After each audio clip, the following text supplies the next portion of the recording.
저는 계속해서 지금 창세기부터 시작해서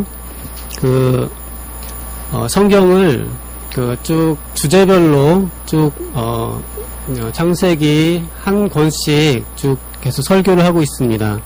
그래서 지난주에 욥기를 했고 이번 주에 이제 시편을 하려고 합니다. 그래서 시편 딱 한 편을 하는 게 아니고요. 시편 전체의 주제를 한번 살펴보려고 합니다.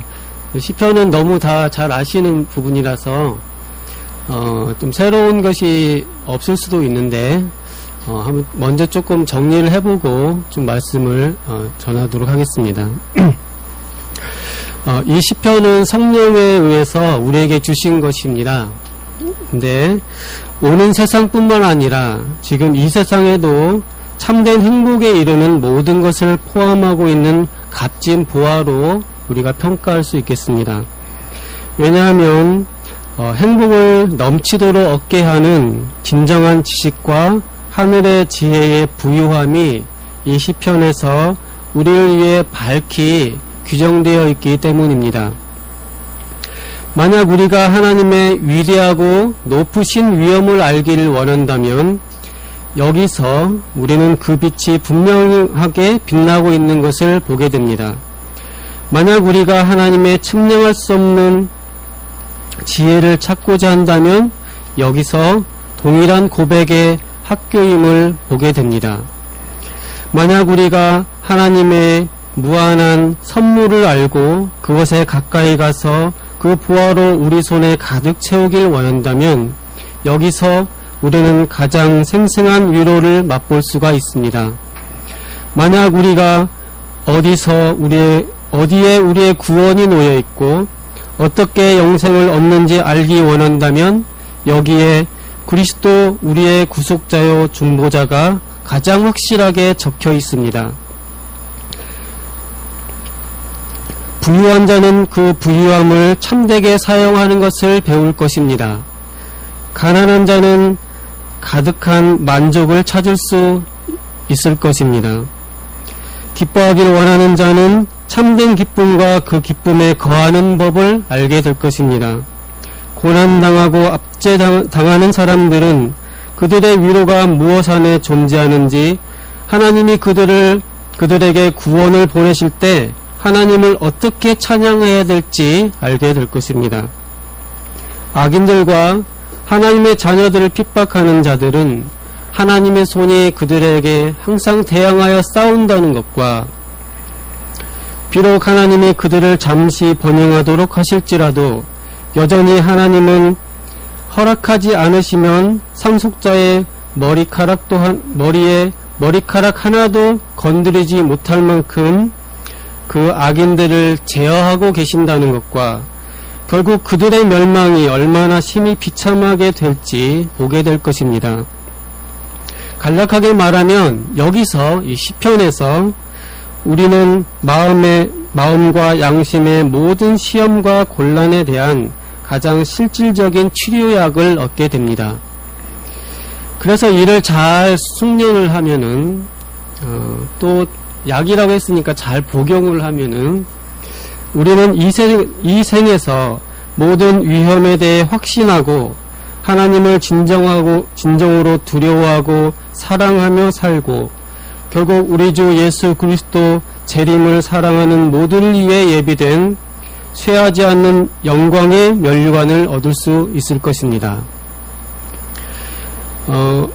시편 부분은 정리 자체가 조금 시적으로 정리가 되는 것 같습니다. 그래서 우리가 하나님의 영광을 원한다면 이 시편에 그 빛이 찬란하게 빛나는 걸 보게 되고 또 우리가 모든 마음의 치료약을 원한다면 이 시편에 우리를 치료해주는 모든 약이 있다. 이렇게 볼 수 있겠습니다. 이게 이제 제네바 성경 주석에 시편 주제라고 하는 부분을 좀 정리를 해본 것인데요.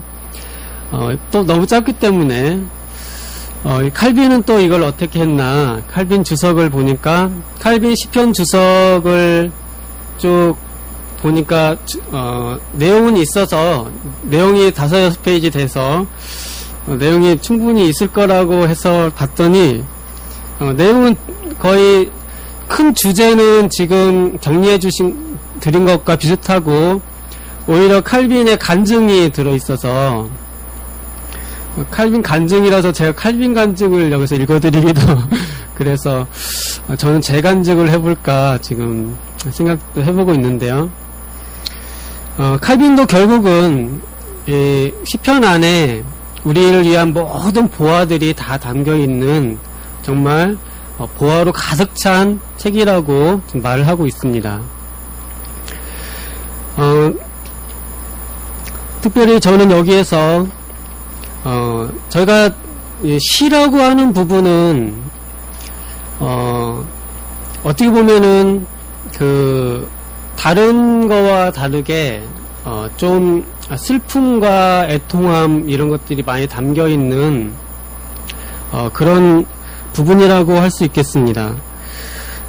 물론 시편에는 하나님의 영광과 우리 신자들의 율법을 지키고 빛이 나는 능력들이 잘 표현되어 있기도 하지만 시편에는 대부분 죄를 범했을 때 또 환난 당했을 때 어떻게 그 상황에서 신자들이 하나님께 노래하며 기도하며 특별하게 애통한 마음으로 시를 적어가면서 이 환난을 극복해 나갔는가 그런 부분을 알 수 있겠습니다. 특별하게 다윗의 예를 한편 살펴보도록 하겠습니다. 다윗이 이 시편의 주된 저자이기 때문에 다윗은 과연 어떤 삶을 살았을까? 그런데 특별하게 저희는 이 시편에서 다윗의 훌륭한 부분보다는 다윗이 환난을 당하고 특히 죄를 범하며 하나님께 징계를 받을 때 어떤 모습으로 견뎌나갔는가 그런 것을 살펴볼 수 있겠습니다. 존 녹스가 쓴 예정론에 관하여 이쪽에 보면은 다윗이 범죄하고 아들 압살롬에 의해서 반역이 있었을 때 예루살렘 성을 떠나서 피난을 가는 장면이 나옵니다. 다윗이 권자에서 쫓겨나서 슬피 울면서 길을 떠나고 있을 때 그때 시므이라는 사람이 나와서 다윗을 저주합니다. 거기에서 이제 녹스의 예정론에서는 이 시므이가 다윗을 저주한 부분이 하나님이 명하신 것인가 아니면 시므이 자신이 원래 악해서 그런 것인가 이런 것을 다루고 있습니다. 즉 시므이가 다윗을 저주한 것이 하나님의 뜻이냐 아니면 시므이가 본래 악해서 그런 것이냐 이 부분을 다루고 있는데요. 결국 다윗은 그 순간에 시므이가 다윗을 저주하는 그 순간이 하나님의 뜻이라고 보고 있습니다. 근데 시므이가 아주 악독한 것은 다윗이 권좌에 아주 높이 있고 위엄이 있을 때 시므이가 나단 선지자처럼 왕을 향하여서 과감하게 충언을 한 것이 아니고 지금 다윗이 사랑하는 아들의 반역 때문에 쫓겨가고 있는 다윗의 입장에서는 인생에서 가장 슬프고 힘없고 비참한 순간입니다. 즉 성 밖으로 나와서 다윗이 머리도 풀어헤치고 울면서 가는 가장 다윗이 힘든 그 날에 시므이가 와서 가장 힘든 거기다 대고 저주를 퍼부었다는 점에서 시므이라는 사람이 아주 악한 사람이라고 볼 수 있겠습니다. 꺼져가고 있는 등불에다가 그냥 막 물을 끼웠을 정도로 시므이가 그랬다는 것입니다. 그럴 때 다윗이 시므이가 다윗을 저주할 때 다윗이 그거를 어떻게 받아들였는가? 그것이 다윗은 그것을 하나님이 자기가 그 전에 범한 죄에 대해서 하나님이 자기를 시므이를 통해서 벌을 내리고 있다고 생각했습니다.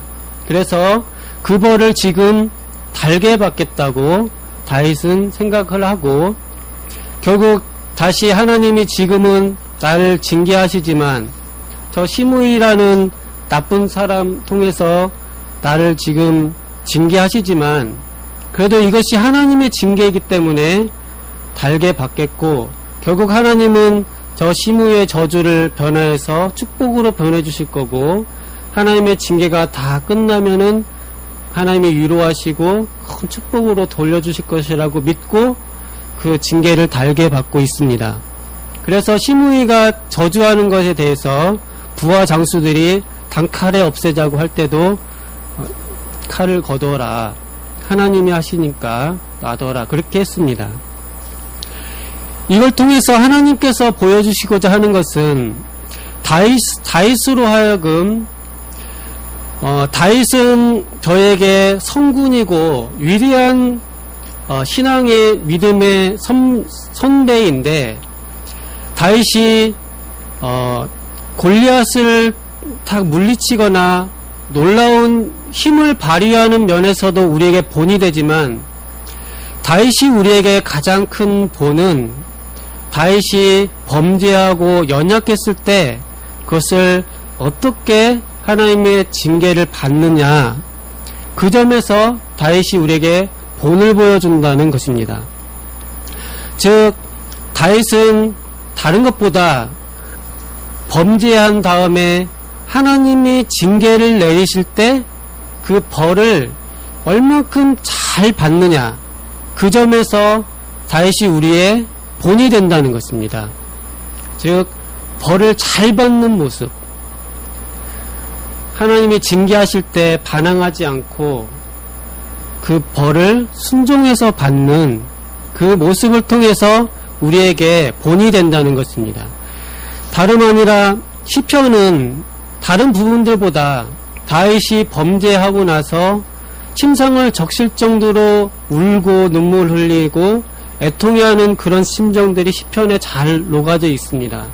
또 자기 범죄로 자기 아들이 반역하고 이런 고난 속에 있을 때에도 다윗이 그 고난을, 징계를 어떻게 받고 있는지가 시편에 보면 그 심정이 잘 나타나 있습니다. 다름 아니라 하나님이 내리시는 징벌을 나의 잘못으로 알고 고분고분하게 벌을 받고 있는 그런 모습이 시편에 잔잔하게 녹아져 있습니다. 저희는 좋은 본을 보이고 싶습니다. 그래서 어느 교회라든지 어느 단체에서 사례 발표 같은 걸 할 때 우리 단체는 뭐 이러이러합니다, 이렇게 사례 발표를 할 때 장점을 막 발표해서 사람들에게 도전을 준 그런 경우가 있습니다. 우리는 이렇게 잘하고 우리는 이렇게 잘해서 이런 성과가 있었다. 그러면 이제 그 모임은 대단한 모임이다. 근데 이제 듣는 사람들은 다 저분이 저렇게 하고 가면 이제 우리 교회는 또 이제 목사님 그거 듣고 와서 한 바퀴 돌리겠구나. 그래서 이제 너무 자기 자랑하지 말라고. 근데 이제 저희가 보통 세미나나 이런 데서 듣기 제일 좋은 발표자는 자기들이 잘못한 거 사례 발표를 하고 우리가 이렇게 했더니 크게 안 되고 잘못됐으니까 여러분도 교훈을 삼으세요, 이런 식으로 발표를 하게 되면 듣는 사람도 편하고 그러니까 잘못한 것을 본을 삼아라 이렇게 해주면 듣는 사람이 많이 위로가 되는 면이 있겠습니다. 근데 시편은 그래, 이것도 시편도 신앙의 고백들인데, 시편을 보면은 그래도 이 시편 한번 읽고 나면 도전은 받는데 힘들다. 그런 것보다는 많은 분들이 시편을 읽고 나면 다 그 실패해서 위로받는 내용들이 워낙 많기 때문에 시편을 읽고 대부분 다 힘들어온 사람은 거의 없는 것 같고, 시편 읽으면서 다 위로받고 시편을 읽으면 다 힘을 얻고 그러는 것 같습니다. 시편은 다름이 아니라 특히 다윗의 입장에서도 잘못해서 어려울 때 어떻게 하나님의 구원을 받고 어떻게 나아가는 모습들이 시편에는 주로 그렇게 진행되고 있다, 그렇게 볼 수 있겠습니다. 특별하게 우리가 다윗에게서 정말 본받을 점은 다윗은 죄도 사실 크게 진 게 있습니다. 하지만 우리가 다윗을 여전히 우리의 믿음의 조상이고 우리의 믿음의 본보기고 우리 주 예수 그리스도의 조상으로서 예수님을 다윗의 아들이라고 할 때 이 다윗을 우리가 생각하는 것은 다윗이 범죄했을 때 하나님의 징계를 그가 얼마나 고분하게 잘 받았는지, 그 부분에서 우리의 믿음의 우리의 본보기가 되었다고 할 수 있겠습니다. 그러니까 믿음의 본보기 하면은 요셉 같은 경우는 믿음의 본보기 중에서 요셉은 죄를 거의 안 짓기 때문에 죄가 하나도 없는 사람으로서 좋은 본보기가 될 수 있겠습니다. 근데 다윗은 죄를 졌는데도 우리에게 본보기가 되는 것은 벌을 잘 받았다는 것입니다. 벌을 잘 받은 본보기. 그게 아마 다윗의 족보부터 시작해서 유다까지 올라가도 그 본보기가, 그 안에 흐르는 정서는 죄를 안 짓는 쪽보다는 죄를 졌을 때 하나님의 벌을 어떻게 받느냐, 정말 진심으로 벌을 잘 받는 모습, 그것이 유다부터 시작해서 다윗으로 이어지는 그들의 믿음의 본보기가 아닐까, 그렇게 생각이 됩니다. 그래서 저희도 그래서 이 본보기를 통해서 우리는 저희도 인생을 살면서 죄를 많이 짓습니다. 죄를 졌을 때 하나님이 죄를 들추셨을 때 이제 이 죄를 이제 우리는 어떻게 감당해야 될지 보면, 이제 다윗을 보면 이제 나의 죄가 만천하에 드러났을 때 이제 이걸 어떻게 내가 감당해야 될지 좋은 본보기가 되고, 저희도 그럴 때 다윗처럼 무릎 꿇고 침상을 덮치면서 울면서 하나님께만 오로지 긍휼을 의지하고, 또 하나님이 실제적으로 채찍을 가하셔서 자리에서 쫓겨날 때도 있고 귀양을 갈 때도 있고, 그런 경우에도 그 차분하게 벌을 받는 모습. 다윗이 그 성을 나가면서 벌을 받을 때도 나 어차피 또 돌아올 거야 하면서 나 이 정도 주님이 또 돌아오게 하셔, 그래서 씩씩하게 나갔다 돌아온 것이 아니고, 다윗은 벌을 받는 모습을 굉장히 그렇다고 해서 다윗이 완전히 좌절해서 완전히 어긋나 버리는 것도 아닙니다. 다윗은 정말 머리를 풀어헤치면서 이렇게 울면서 이렇게 벌을 쫙 받는 모습을 볼 수 있습니다. 그러면서도 다윗의 마음속에 이제 나는 하나님으로부터 완전 영영 끊어져서 나는 이제 소망이 없다 하지 않고, 그의 시편을 살펴보면 그 안에 소망과 믿음이 있습니다. 하나님이 지금 저에게 저주를 내리시지만 이 벌이 지나고 나면 하나님이 날 다시 싸매주시고 회복시키셔서 다시 축복해 주실 것이라는 고백이 시편 깊숙한 곳에 흐르고 있습니다. 또 하나님께서 본래 인간이 모태로부터 범죄에서 태어난 죄인인 것을 고백하고 주님께서 죄인의 죄를 간과하시고 행위가 없이도 죄 용서해 주시고 의롭다 하시는 이 기본적인 신앙을 고백하고 있습니다.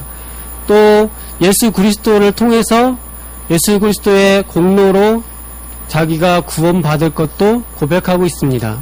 시편에는 과연 우리의 구원이 어디 있는가? 정말 의지할 곳이 어디 있는가? 모태로부터 죄인으로 태어난 저주받은 우리가 의지하고 바라볼 소망이 무엇인가 말할 때 시편에는 바로 예수 그리스도라고 분명하게 보여주고 있습니다. 이것을 통해서 저희가 시편을 읽어볼 때마다 누구든지 가장 좋아하는 부분들은 다 시편을 이야기하고 유명한 분들 또 종교개혁자들 마틴 루터, 칼빈들 다 시편부터 시작해서 많은 시작을 하고 특별하게 우리 한국에도 많은 분들이 유명했던 분들도 다 시편을 추천을 하고 꼭 시편을 읽어봐라. 힘들게 나라를 위해서 일할 때나 무슨 일을 일할 때도 힘든 일이 많이 있을 거다. 그때는 시편을 읽어봐라. 이런 식으로 교훈하고 있고 저희와 신앙 노선은 좀 다를 수 있지만 함석헌 이런 분들도 시편을 꼭 읽어봐라. 그런 표현들을 볼 때 우리가 시편 안에서 우리가 정말 그 모든 부하들을 다 찾아낼 수 있는 것 같습니다. 또 아까 잠깐 설명해 본 것 중에서 시편에서는 우리가 참된 행복에 이르는 모든 것이 포함되어 있습니다. 시편이 처음 시작하는 부분은 복 있는 사람은 이렇게 시작합니다. 저는 이제 설교 제목을 항상 맨 처음 2단어나 3단어로 잡습니다. 그래서 여기도 복 있는 사람은 이렇게 시작하니까 복 있는 사람 근데 이 본문의 맨 처음 단어가 제목으로 삼고 해석을 시도해 볼 때 항상 참 좋다는 생각이 듭니다. 그러니까 하나님 또 성령님이 성경을 쓰실 때 처음 단어 선택을 신중하게 하신다는 생각도 들고 처음 첫 단어 2단어들이 상당히 하나님이 신중하게 단어 선택을 하신다는 생각이 듭니다. 시편은 전체적으로 결국 복 있는 사람은 복 있는 자는 이렇게 시작합니다. 결국 시편 전체는 우리가 이 세상에 살면서 또 다가올 세상에서도 과연 우리가 정말 행복하게 사는 참된 행복을 누리는 것 정말 우리가 복된 사람 복된 인생 사는 비결이 다 들어있다고 볼 수 있겠습니다. 이것이 신약으로 가면 이제 예수님이 팔복을 전해주시는데 심령이 가난한 자는 복이 있나니 그래서 복 있는 자는 이렇게 시작해서 정말 복 있는 사람은 어떤 사람일까? 그것은 하나님을 정말 바르게 경배하는 사람이 복이 있는데 정말 하나님을 바르게 경배하는 것에 4가지 요소를 이제 칼빈 목사님이 쭉 그 하나님을 경외하는 4가지 요소 부분을 설명한 게 있고 이제 저희가 지금 저 십자가지기 홈페이지를 지금 첫 페이지를 잘 단장하고 있습니다. 그래서 그 맨 앞에 이제 4개의 아이콘을 뒀는데 담임 목사님이 4가지 아이콘을 칼빈이 말한 그 하나님의 경외하는 4가지 속성을 써면 좋겠다. 그래서 첫 번째는 라틴어로 뭐 아도라티오, 뭐 피두키아, 또 인부카티오, 그라티아름 악티오 이렇게.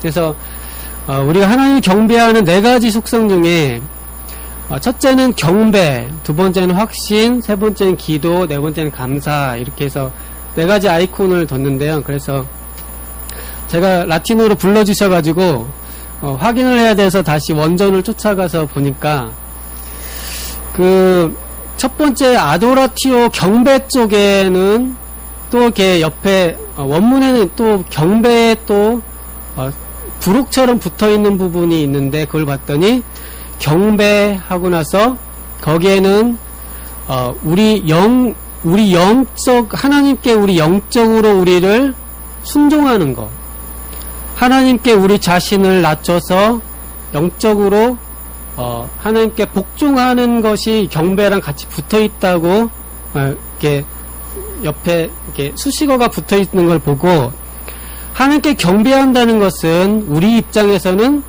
하나님께 우리 영혼이 겸손하게 순종하는 것이 항상 동전의 양면처럼 있겠구나, 그런 생각이 들었습니다.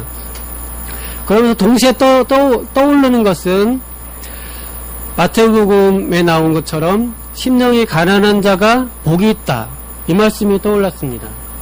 그러니까 하나님께 경배하는 사람은 내 마음, 심령이, 영혼이 하나님 앞에 겸손할 때, 그럴 때 그 사람이 복이 있겠구나. 그래서 이 시편에서는 다른 것보다도 내 영혼이 겸손하게 하나님께 순종하는, 내 영혼이 겸손하게, 가난한 사람, 영혼이 가난한 사람이 복이 있다고 하신 말씀처럼, 저희가 시편을 보면 저희 아버지가 이제 시를 쓰셨습니다. 그래서 시골에서 이제 등단은 못하시고 시골에서 혼자 문인들, 또 정읍이라고요.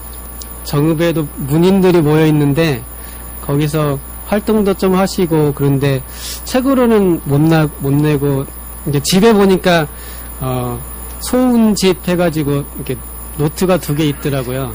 어렸을 때 우리 아버지가 그래서 시를 쓰셨구나. 그리고 이제 쭉 보면서, 그래서 이제 제가 이제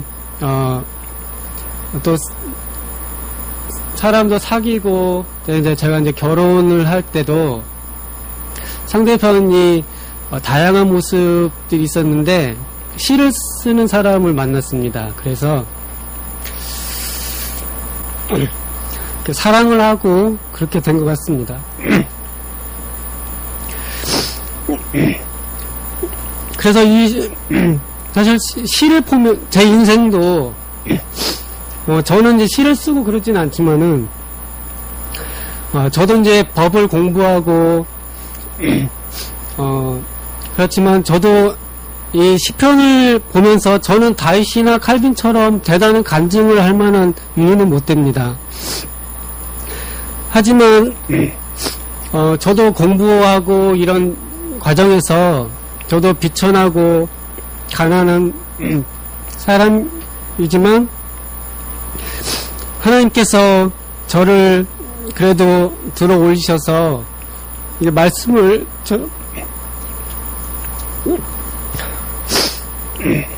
이렇게 말씀을 전하는 사역자로 하나님 높이 들어주신 거에 대해서 다윗이나 칼빈처럼까지 제가 찬양은 하지 못하지만 하나님이 저도 높이셔서 이렇게 말씀을 전하게 해주신 거에 대해서 감사를 드리고 있습니다.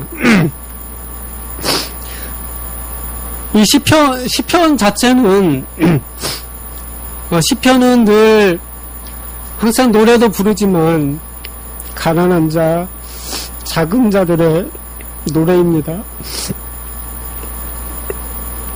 근데 하나님께서 얼마큼 높여주셨는지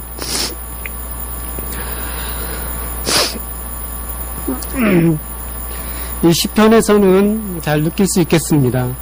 하나님께서 우리를 얼마나 높이시고 얼마나 축복해 주셨는지 하나님의 영광을 찬양을 하게 되고 하나님이 가난하고 비천한 자들을 높이셔서 하늘의 온갖 부하로 다 채워주셔서 가장 영광스러운 직분으로 삼아주시고 축복해 주시고 하나님의 나라의 상속자들로 삼아주시고 그 하나님의 나라의 자녀들로 삼아주시며 이 하나님의 자녀들은 어떤 악인들도 머리카락 하나도 건드리지 못하게 지켜주시고 보호해주신다.